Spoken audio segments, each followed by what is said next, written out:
Hello बच्चों, चलिए प्रश्न को देखते हैं। प्रश्न है, किसी चालक में मुक्त इलेक्ट्रॉनों की गतिशीलता से क्या तात्पर्य है? किसी चालक की विशिष्ट चालकता व गतिशीलता में संबंध स्थापित कीजिए। तो प्रश्न को आगे हल करें उससे पहले जो प्रश्न की मुख्य अवधारणा है उस पर विचार करते हैं।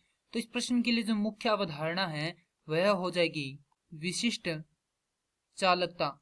अर्थात हम यहाँ पर यह देखेंगे कि विशिष्ट चालकता क्या होती है। तो किसी चालक पदार्थ के विशिष्ट प्रतिरोध, जिसे हम प्रतिरोधकता भी कहते हैं, का व्युत्क्रम चालकता, माफ कीजिए, विशिष्ट चालकता कहलाती है। अर्थात यहाँ से सिग्मा बराबर होता है 1/ρ। अब प्रश्न है कि किसी चालक में मुक्त इलेक्ट्रॉनों की गतिशीलता से क्या तात्पर्य है? तो यहाँ पर हम देखेंगे गतिशीलता की परिभाषा क्या होती है। तो गतिशीलता इसे हम दर्शाते हैं किससे? म्यू से। और मुक्त इलेक्ट्रॉनों के लिए तो ये हो जाएगा म्यू ई बराबर किसी आवेश वाहक के अपवाह वेग, जिसे हम अनुगमन वेग भी कहते हैं, तथा उस पर आरोपित विद्युत क्षेत्र, माफ कीजिए एकांक विद्युत क्षेत्र, को गतिशीलता कहते हैं। तो यहां से म्यू ई बराबर हो जाएगा अपवाह वेग और उस पर आरोपित एकांक विद्युत क्षेत्र अर्थात भाग में ई, और इसका जो हमारे पास मात्रक है वह होता है मीटर वर्ग मीटर भाग में वोल्ट सेकंड। अब हमें प्रश्न में कहा गया आगे कि किसी चालक की विशिष्ट चालकता अर्थात सिग्मा व गतिशीलता में संबंध स्थापित कीजिए। हमें म्यू व सिग्मा में संबंध स्थापित करना है। तो जैसा कि हम जानते हैं कि I बराबर होता है NeA/Vd, जो कि धारा व अपवाह वेग में संबंध होता है। यहाँ पर n होता है इलेक्ट्रॉनों की संख्या, E बराबर होता है इलेक्ट्रॉनों पर आवेश, A बराबर होता है यहाँ पर क्षेत्रफल, एकांक क्षेत्रफल, माफ कीजिए अनुप्रस्थ काट क्षेत्रफल, Vd होता है यहाँ पर अपवाह वेग, I होती है यहाँ पर धारा। अब यहाँ से हम देखें तो E बराबर होता है V बटा में L, जहाँ पर V क्या होता है? विभवांतर होता है, और L क्या होता है? यहाँ पर लंबाई होती है।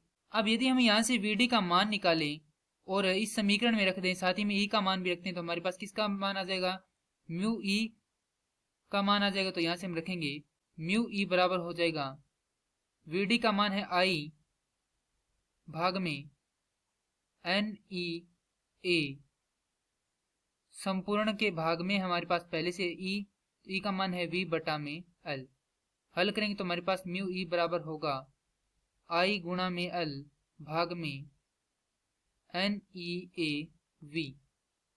यदि हम देखें तो ओम के नियम से V बराबर होता है IR, तो यहाँ से I गुणा में L भाग में NeA I गुणा में R, तो यहाँ से I से I कट जाएगा।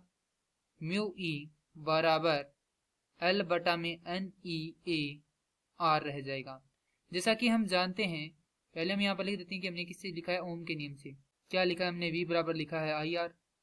अब जैसा कि हम जानते हैं कि R प्रतिरोध बराबर होता है रो L बटा में A, जहाँ रो क्या है? हमारे पास विशिष्ट प्रतिरोध, जैसे हम क्या कहते हैं? विशिष्ट प्रतिरोधकता कहते हैं। तो यहाँ से R का मान ही रखेंगे तो हमारे पास आएगा म्यू E बराबर L बटा में NeA गुणा में रो L बटा में A, तो A से A यहाँ पर कट जाएगा और L से L कट जाएगा। और हमने यहाँ पर देखा है प्रारंभ में कि सिग्मा बराबर है 1 में रो, तो यहाँ से म्यू E बराबर हो जाएगा सिग्मा बटा में Ne। तो यदि हम सिग्मा बराबर निकालें तो हमारे पास आएगा Ne म्यू E। तो यह क्या है? विशिष्ट चालकता व हमारे पास गतिशीलता में संबंध है, और यही हमें ज्ञात करना था। मैं आशा करता हूं कि यह प्रश्न आपको समझ में आया होगा। धन्यवाद।